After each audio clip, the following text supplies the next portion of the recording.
Iran versus Israel war impact. Iran ಯುದ್ಧದಿಂದ ಈ ದೇಶಗಳಿಗೆ ಭರ್ಜರಿ ಲಾಭ.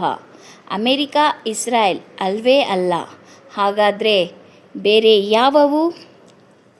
ಇರಾನ್ ಹಾಗೂ ಅಮೆರಿಕ ಹಾಗೂ ಇಸ್ರಾಯೇಲ್ ಯುದ್ಧದಿಂದ ಅಕ್ಷರಶಃ ಜನರು ನಲುಗಿ ಹೋಗಿದ್ದಾರೆ. ಅಲ್ಲಲ್ಲಿ ಬಿಕ್ಕಟ್ಟು ಎದುರಾಗಿದೆ. ತೈಲ ವಹಿವಾಟು ಸಾಕಷ್ಟು ದೇಶಗಳಲ್ಲಿ ನೆಲಕಟ್ಟಿದೆ. ಹಾಗಾದರೆ ಈ ಯುದ್ಧದಿಂದ ಕೆಲ ದೇಶಗಳಿಗೆ ಮಾರಕವಾಗಿ ಪರಿಣಮಿಸಿದರೆ ಕೆಲ ದೇಶಗಳು ಆರ್ಥಿಕವಾಗಿ ಹೊರೆ ಹೊಮ್ಮುತ್ತಿವೆ. Someone cry is someone profit. ಅದಕ್ಕೆ ಹೇಳೋದು ಈ ದೇಶಗಳು ಯಾವುವು ಎನ್ನುವುದನ್ನು ನೋಡೋಣ.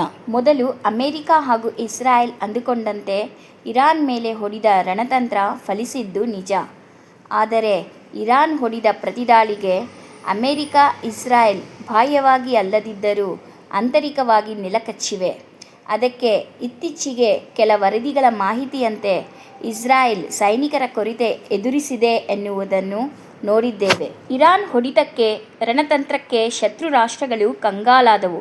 ಅದಕ್ಕೆ ಹಲವು ಕಾರಣಗಳಿವೆ. ಅದರಲ್ಲಿ ಎರಡನ್ನು ನಾವಿಲ್ಲಿ ನೋಡಬಹುದು. ಒಂದು ಹಾರ್ಮುಜ್ ಜಲಸಂಧಿ, ಮತ್ತೊಂದು ಸಾಧಾರಣ ಬಳಕೆ ಡ್ರೋನ್.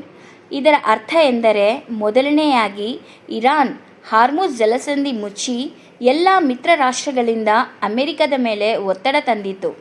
ಮತ್ತೊಂದು ಇರಾನ್ ಬಳಸಿದ ತಂತ್ರಜ್ಞಾನದ ನಡೆ.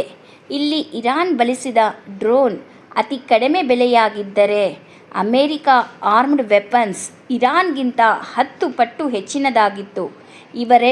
ಇವೆರಡೂ ಪ್ಲಸ್ ಪಾಯಿಂಟ್ ಮಾಡಿಕೊಂಡ ಇರಾನ್ ಅಮೆರಿಕ ಸೇನಾ ನೆಲೆಗಳನ್ನು ನುಚ್ಚು ನೂರು ಒಟ್ಟಾರೆಯಾಗಿ ಹೇಳುವುದಾದರೆ, ಅಮೆರಿಕ ಇಸ್ರಾಯೇಲ್ ಪರವಾಗಿ ನಿಂತು ಇರಾನ್ ಜೊತೆಗಿನ ಸಂಘರ್ಷದಲ್ಲಿ ಹೆಚ್ಚು ಕಾಲ ಕಳೆದರೆ ಅದು ಉಕ್ರೇನ್ ಪಾಲಿಗೆ ಮರಣ ಶಾಸನವಾಗಬಹುದು.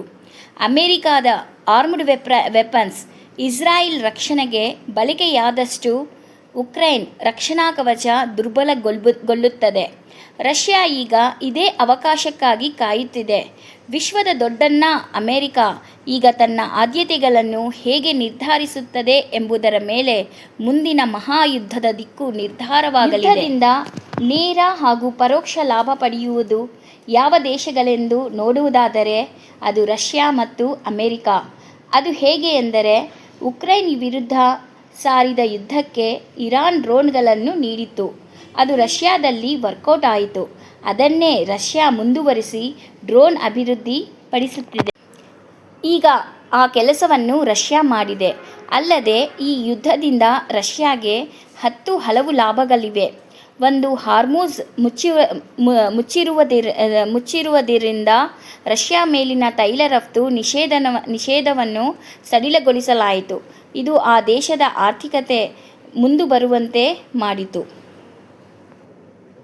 ಇನ್ನು ರಷ್ಯಾಗೆ ಮತ್ತೊಂದು ಮಹತ್ವದ ಸಿಹಿ ಸುದ್ದಿ ಎಂದರೆ, ಇಲ್ಲಿ ಅಮೆರಿಕ ನಿರಂತರವಾಗಿ ಯುದ್ಧದಲ್ಲಿ ಬಿಸಿಯಾಗಿದ್ದರೆ ಯುಎಸ್ನೇ ನಂಬಿಕೊಂಡಿರುವ ಉಕ್ರೈನ್ ಬತ್ತಳಿಕೆ ಬರಿದಾಗಲಿದೆ. ಇದರಿಂದ ಉಕ್ರೈನ್ಗೆ ತುಂಬ ಹೊಡೆತ ಬೀಳುತ್ತದೆ.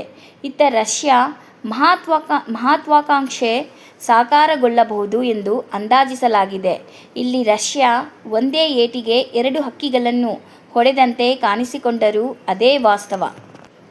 ಈಗ ಚೀನಾ ಕಥೆ ಏನು ಅಂತ ನೋಡುವುದಾದರೆ, ಈ ಯುದ್ಧವು ಡ್ರ್ಯಾಗನ್ ರಾಷ್ಟ್ರದ ವಾಣಿಜ್ಯ ಬೆಳವಣಿಗೆ ಸುವರ್ಣಾವಕಾಶ. ಯಾಕಂದರೆ ಇಲ್ಲಿ ದೊಡ್ಡಣ್ಣ ಯುದ್ಧದಲ್ಲಿ ಬ್ಯುಸಿ ಇದ್ದಾರೆ ಇರಾನ್ ಜೊತೆ.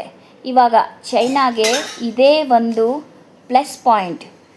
ತೈಲ ಅಭಾವ ಸಮಯದಲ್ಲಿ ನಿಕ್ಷೇಪಣವನ್ನು ಹೆಚ್ಚಿಸಿಕೊಂಡ ಮಿತ್ರ ರಾಷ್ಟ್ರಗಳಿಗೂ ರಫ್ತುಗೊಳಿಸಿ ಆರ್ಥಿಕ ಸ್ಥಿರತೆ ಕಾಣುವ ಸಾಧ್ಯತೆಯೂ ಚೈನಾಗೆ ಇದೆ ಎಂದು ಅಂದಾಜಿಸಲಾಗಿದೆ. ಸದ್ಯಕ್ಕೆ ಮಧ್ಯಪ್ರಾಚ್ಯದ ಸಂಘರ್ಷ ಕೊನೆಗೊಳ್ಳುವ ಹಂತವಂತೂ ಕ್ಷೀಣಿಸದಂತಾಗಿದೆ. ಅಲ್ಲದೆ ಅಲ್ಲಲ್ಲಿ ತೈಲ, ಅಡುಗೆ ಅನಿಲ ಅಭಾವ ಹೆಚ್ಚಾಗಿದೆ. ಹಾರ್ಮುಜ್ ಬಿಕ್ಕಟ್ಟಿನಿಂದ ಜಾಗತಿಕ ತೈಲ ವಲಯ ಕಂಗಾಲಾಗಿ ಹೋಗಿದೆ. ಆದರೆ ಯುದ್ಧ ಎಂಬುವುದು ಅಂತ್ಯ ಕಾಣದ ಪ್ರಶ್ನೆಯಾಗಿಯೇ ಉಳಿದಿದೆ. ಜೈ ಹಿಂದ್, ಜೈ ಕರ್ನಾಟಕ.